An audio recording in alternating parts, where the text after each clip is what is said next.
நல்ல நல்வித்தையும் தந்து அடிமை கொள்வாய்.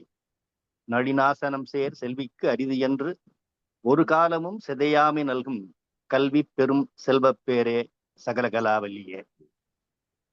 அன்பிற்கினிய ஆரியர் நண்பர்களே, கந்தர் அலங்காரம் ஒரு ஞான நூல். நாம் அனைவரும் மனிதர்கள் இந்த பிறவி எடுத்திருக்கிறோம். ஒவ்வொரு பிறவிக்கும் காரணம் நம்முடைய நல்வினை தீவினை பாவ புண்ணியங்கள் தான். நம்முடைய யாராருக்கு பிறப்பு உண்டோ அவருக்கு இறப்பு உண்டு. இந்த வாழ்க்கை துன்பமயமானது என்று நம்முடைய அனுபவத்திலும் நாம் கண்டு கொண்டிருக்கிறோம். நாம் படிக்கின்ற பார்க்கின்ற நிகழ்ச்சிகளிலே இருந்து எத்தனையோ துன்பங்கள் இருக்கு. இத்தனை துன்பங்கள் நிறைந்த இந்த வாழ்க்கையை அருணகிரிநாத பெருமான் என்ன சொல்றாருன்னா, நாம் வசிக்கிற இந்த உடம்பாகிய குடிசை பொய்யான குடிசை, நிரந்தரமில்லாத குடிசை, ஓட்டை குடிசைன்னு சொல்றாரு. இப்ப நம்ம ஒரு வாடகை வீட்டுல இருக்கிறோம். மேற்கூரை சிறுசா இருக்கு. அப்ப வெயில் காலத்துல தாங்க முடியாத வெப்பமா இருக்கு. அங்க மேற்கூரையில ஓட்டை இருக்குது. மழை பெஞ்சா வீடெல்லாம் வெள்ளைக்காடா இருக்கு. பக்கத்துல ரொம்ப அசுத்தமா இருக்கிறதுனால கொசு இருக்குது, எரித்தொல்லை இருக்கு, கரப்பாந்தொல்லை இருக்கு. அந்த வீட்டுல வாழ விரும்புவோமா? நாம ஒரு நல்ல வசதியான வீடு கட்டி வாழதான் விரும்புவோம். அதுதான் உலக இயல்பு. ஒரு நல்ல வீடு கிடைச்சா யாரும் இந்த ஒரு இழிவான ஒரு பொய்யான நிரந்தரமற்ற வீட்டுல வாழ விரும்ப மாட்டோம். அது உலக இயற்கை. எல்லாருக்குமே ஒரு வாடகை வீட்டுல இருக்கிற பொழுது நல்ல நிரந்தரமான வீடு கட்டி பொண்கிறார். அப்ப அவர் என்ன சொல்றாருன்னா, மனிதா, நீ வாழ்கின்ற இந்த உடம்பு கேவலமான உடம்பு, பொய்யான உடம்பு, இழிந்த உடம்பு, நோய்கள் பட்டது. இப்ப உடம்புல தலையில இருந்து கால் வரைக்கும் சண்முக கவசத்துல அத்தனை நோய்களும் சொல்லப்பட்டிருக்கு. தலைக்கு என்ன நோய் வரும், கண்ணுக்கு என்ன நோய் வரும், மூக்குக்கு என்ன நோய் வரும். அப்ப எல்லா உடல் உறுப்புகளும் நோய்வாய்ப்படுகிற தன்மையுடையது. அதனாலதான் மந்திரமும் தந்திரமும் மருந்துமாகி தீரா நோய் தீர்த்தரழ வல்லவன் என்று வைத்தியநாத சுவாமிய அப்பர் பெருமான் பாடுகிறார். இப்ப நம்ம நோய்கள் தீர்க்கிறோம், அவன் தான் வைத்தியநாத சுவாமி. அப்படிப்பட்டவனை என்ன பண்றாங்கன்னாக்க, நான் மீண்டும் மீண்டும் பாவ புண்ணியங்கள் செய்து பல பிறவிகள் எடுத்து இந்த ஓட்டை குடிசையில் வாழாமல் புல்லாகி பூடாய் புழுவாய் மரமாகி பல்விருகமாகி பறவையாய் பாம்பாகி கல்லாய் மனிதராய் பேயாய் கணங்களாய் வல் அசுரராகி முனிவராய் தேவராய் செல்லா நின்ற இத்தாவர் சாங்கமத்துள் எல்லா பிறப்பும் பிறந்தெடுத்தேன்.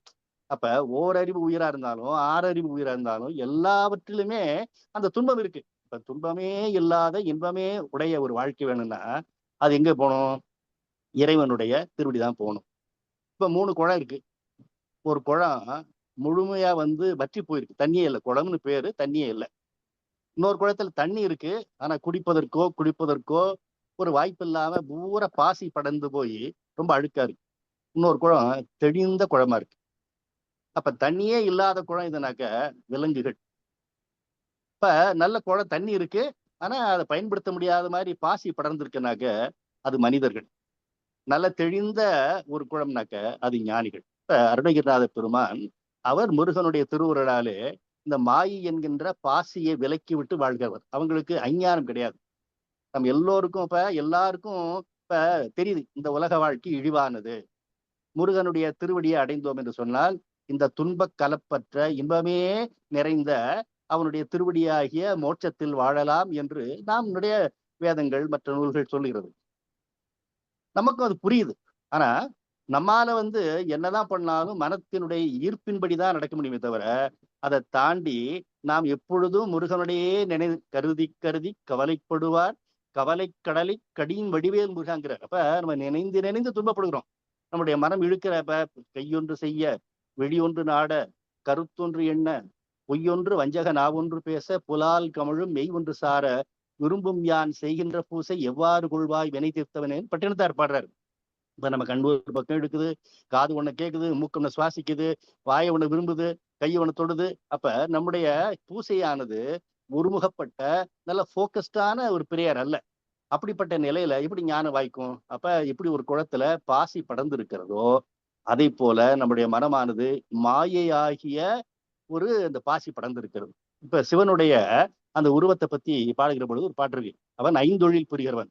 படைத்தல், காத்தல், அழித்தல், மறைத்தல், அருள்ங்கிற 5 காரியம் செய்யறான். தோற்றம் துடி அதனில், தோயும் திதி அமைப்பில், சாற்றியிடும் அங்கியிலே சங்காரம், ஊற்றமாய் ஊன்று மலர்ப்பதத்தே உற்ற திரோதம், முத்தி நான்ற மலர்ப்பதத்தே நாடு. அவருடைய வலது கரத்துல பாத்தீங்கன்னாக்க உடுக்கை இருக்கும். அதுதான் ஆக்கல் தொழில் பண்ணுது. அவருடைய அந்த உடுக்கை ஒலி வருகிற பொழுது உலகம் இயங்க தொடங்குகிறது அல்லது உருவாகிறது. தோற்றம் துடியதனில், தோயும் திதி அமைப்பில். அப்ப அவருடைய வலது கரம் அபயகரமாக இருக்கும். அந்த கரம் காத்தல் தொழில் பண்ணுது. அப்புறம் அவருடைய இடது கரத்துல நெருப்பு எரிஞ்சுக்கிட்டு இருக்கும், அக்னி. அது அழித்தல் தொழில் பண்ணுது. தோற்றம் துடியதனில், தோயும் திதி அமைப்பில், சாற்றியிடும் அங்கியிலே சங்காரம் அழித்தல், ஊற்றமாய் ஊன்று மலர்ப்பதத்தை திரோதம், மாயா மறைத்தல். நமக்கு எவ்வளவுதான் ஞானம் வந்தாலும் மாயை படர்ந்து விடுவதால அந்த இறைவனுடைய திருவடியே நோக்கி செல்கின்ற அந்த பயணமானது தடைபடுது. அந்த ஞானிகள் அந்த பாசி இல்லாத குளம் போன்றவர், அவர்களுக்கு மாயை ஒண்ணு பண்ணாது. மரண பிரமாதம் நமக்கு இல்லையாம்னு ஏற்கனவே அருணகிரிநாதர் பாடியிருக்கார். அவங்கெல்லாம் அவங்களை எந்த விதமான தீய சக்திகளும் இழுக்க முடியாது. ஏன்னா முருகனுடைய திருவுருளை முழுமையாக பெற்றவர்கள். இப்ப ஊற்றமாய் ஊன்று மலர்ப்பதத்தே உற்ற திரோதம், அவருடைய ஒரு பாதமானது தரையில அழுத்தம் ஊன்றி இருக்கும். அதன் கீழே மாயையாகிய முயலகனி மிதித்து கொண்டிருப்பார். இன்னொரு காலம் தூக்கிய திருவடி, அதுதான் அருளல். தோற்றம் துடியாதனில், தோயும் திதியமைப்பில், சாற்றியிடும் மங்கியிலே சங்காரம், ஊற்றமாய் ஊன்று மலர்ப்பதத்தை உற்ற திரோதம், முத்தி நான்றன தொங்குற, தூக்கிய திருவடி, முத்தி நான்ற மலர்ப்பதத்தை நாடு என்பது அந்த சிவபெருமானுடைய ஐந்தொழிலை பற்றிய செய்தி. இப்ப இந்த நாம் வாழ்கின்ற உடம்பானது பொய்யான, நிரந்தரமற்ற, இழிவான உடம்பு. இந்த உடம்பிலேயே வாழ்ந்து கொண்டிருப்பது எல்லாருக்கும் கஷ்டமா தான் இருக்கு. உடலால் துன்பம், மனதால் துன்பம், எல்லா துன்பங்களும் அனுபவிக்கிறோம். ஆனால் இந்த உடல் துன்பமும் மனத்துன்பமும் இல்லாம இன்பமே நிறைந்த ஒரு வாழ்க்கை வாழணும்னாக்க முருகனுடைய திருவடி. அவனுடைய திருவடி எப்படிப்பட்டது? சிவந்த தாமரையை காட்டிலும் செக்க சிவந்தது, பொக்க குடிலில் புகுதா வகை, மீண்டும் மீண்டும் நான் பிறவி என்கின்ற இந்த ஓட்டை குடிசையில் வாழாமல் என்னை காத்தொருள். அதுக்கு மேல என்ன பண்ணனாக்க, புண்டரீகத்தினும் செக்கச் சிவந்த கழல் வீடு தா தந்து அருள் அப்படிங்கிற. அப்ப சிவந்த தாமரையை காட்டிலும் செக்கச் சிவந்த உன் திருவடி மலர்களை தா, அதுதான் எனக்கு ஒரே. நீயே சரணம், எனது அருளே சரணம் சரணம், நாயேன் பல பிழை செய்து கழைத்துனை நாடி வந்தேன், வாயே திறவாத மௌனத்திருந்து உன் மலரடிக்கு தீயே நிகழ்த்தொழி வீசும் தமிழ்க்கவி செய்வேன் பாரதியார் பாடுறார். அப்ப என்னை இந்த இழிவான பிறவி சூழல் இருந்து என்னை ஒரேடியா நீங்க அறுத்துரு. ஏன்னா மீண்டும் மீண்டும் புல்லாகி பூடாகி இதெல்லாம் பிறக்கிறேன், அது எனக்கு வேண்டாம். எனக்கு இந்த பிறவியே வேண்டாம், எந்த பிறவியா இருந்தாலும் வேண்டாம். என்னை உன்னுடைய திருவடியாகிய கழல் வீடு தந்து அருள். அந்த உன்னுடைய திருவடி எப்படிப்பட்டது? சிவந்த தாமரையினும் செக்க சிவந்த கழல் வீடு. சரி, அடுத்து முருகனுடைய பெருமையை பேசுறார். அவன் எப்படிப்பட்டவன்? சிந்து வெந்து கொக்கு தரிபட்டு எரிபட்டு உதிரம் குமுகுமென கக்க கிரி உருவ கதிர்தொட்ட காவலனே. முருகனுக்கு அடையாளம் வேல். வேல் என்பது ஞானத்தின் அடையாளம். இப்ப முருகனுக்கும் சூரபன்மனுக்கும் நடந்த அந்த போரை பற்றி கந்தர் அலங்காரம் ரொம்ப விரிவா பேசுது. அவன் என்ன பண்றான்? சூரபன்மன் சண்டை வரும்போது கடல்ல போய் ஒழிஞ்சிக்கிறான். சிந்துன்னா கடல். அந்த கடல்ல போய் ஒழிஞ்ச உடனே இவர் இந்த வேலை வீசின உடனே கடலே வற்றி போகிறது. கடல் வற்றி போய் என்ன ஆகுதுனாக்க கட்டாந்தெரியா ஆயிடுது. சிந்து வெந்து கொக்கு தரிபட்டு அடுத்து என்ன பண்றான்? அவன் மாமரமாக உருவெடுக்கிறான். இப்ப எல்லா மரங்களும் வேர்கள் கீழே இருக்கும், கிளைகளும் காய்களும் கனிகளும் மேல இருக்கும். இப்ப இவன் மாமரமா உருவெடுத்த பொழுது அவையெல்லாம் கிளைகளும் கனிகள் எல்லாம் தரைக்கு கீழே போயிடுச்சு, வேர் மட்டும் மேல நிக்குது. அவன் மாமரமா உருவெடுத்துக்கிறான். உடனே அவருடைய வேலை விட்ட உடனே அந்த மாமரமானது துண்டு துண்டு ஆயிடுச்சு, எரிஞ்சு போச்சு. அப்ப இப்ப சாதாரண மரமா இருந்தா என்ன ஆகும்? கரியும் சாம்பல் வரும். ஆனா மாமரமாக உருவம் எடுத்தவன் யாரு? சூரபன்மன் மாயையினுடைய புதல்வன், மாயை அவனுடைய தாய். அப்ப நாம் மாயையால் சூழப்பட்டுதான் எல்லா விதமான வினைகளுக்கும் ஆட்படுகிறோம். நம்முடைய மனசு எப்பொழுதும் அது வேற பாதையில் இழுத்துக்கிட்டு இருக்கு. அறிவு என்ன சொன்னாலும், இது சரி தவறு என்று நமக்கு புரிந்தாலும், மனத்தினுடைய ஈர்ப்பினால நாம் செய்யக்கூடாத காரியங்களை செய்கிறோம். அதுதான் மாயையினுடைய இயல்பு. அப்ப சூரபன்மனுடைய தாய் யாருனாக்க மாயை. அப்ப சாதாரண மாயையே அவ்வளவு துன்பங்கள் இழைக்க வல்லதுன்னா, மாயையின் புதவனாகிய சூரன் எவ்வளவு துன்பங்கள் பண்ணியிருப்பான். தேவர்களை சிறை வச்சான், எல்லாருக்கும் துன்பம் பண்ணா, எல்லாரும் ஒன்று கூடி முருகனை போய் வேண்டினாங்க. எங்களை இவனுடைய துன்பத்திலிருந்து காப்பாற்று. அதனாலதான் முருகன் என்ன பண்றான், அவன் ஒளி மிகுந்த அவனுடைய ஞான வேலை.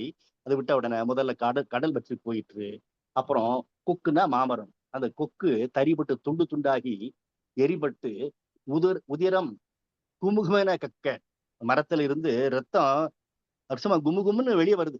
கடைசியில அவனுடைய கவசமாக இருப்பது கிரௌஞ்ச மலை. அவன் மலை விட இருக்கிறான். முதல்ல கடல்ல போய் ஒழிஞ்சுக்கிறான், அப்புறம் மாமரமா இருக்கிறான், அப்புறமேல் போய் ஒரு மலையாக உருவெடுக்கிறான். இனி உருவ அந்த என்ன பண்ணுதுன்னா, அவன் விட்ட வேலானது அந்த மலையின் உள்ளே போய் ஊடுருவி சென்று அது பொடியா போச்சு.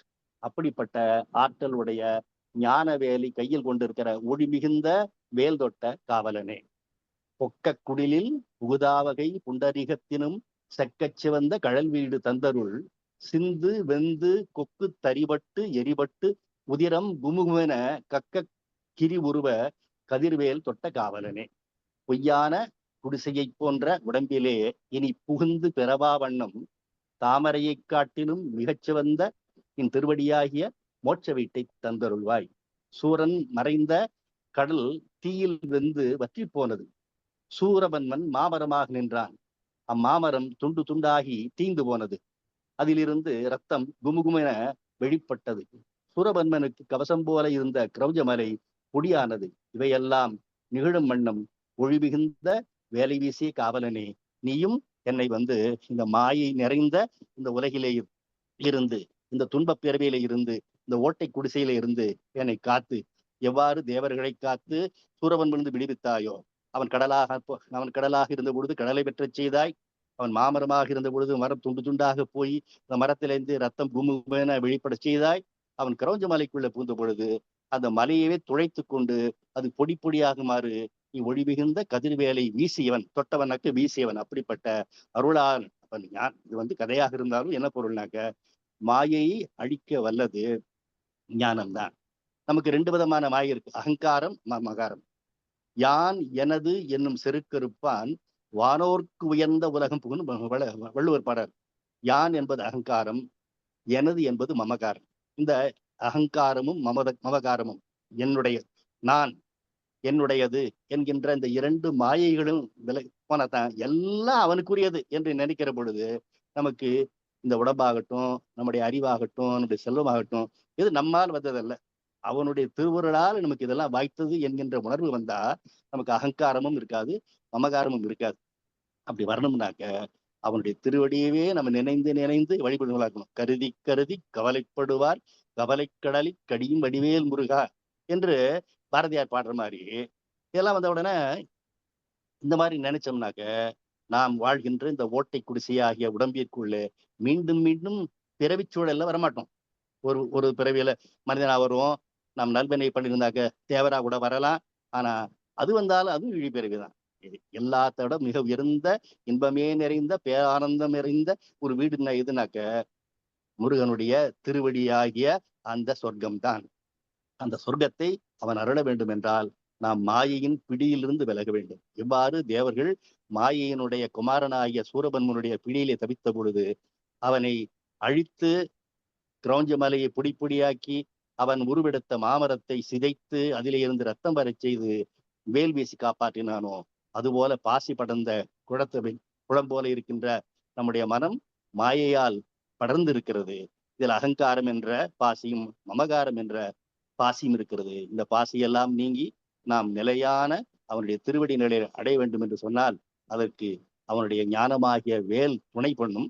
ஆனா நாம் அதுக்கு இடைவிடாது அவனை நினைந்து நினைந்து உணர்ந்து உணர்ந்து நெகிழ்ந்து நெகிழ்ந்து அன்பே நிறைந்து நிறைந்து ஒற்றிடும் கண்ணீரதனால் உடம்பு நனைந்து நனைந்து அருள்நிதியே நன்னிதியே ஞான நடத்தரசே என்னுரிமை நாயகனே என்று வனைந்து வனைந்து ஏத்தும் நாம் மம்மின் உலகில் மரணமிலா பெருவாழ்வில் வாழ்ந்திடலாம் என்றார்னு வள்ளலார் பாடுறார்.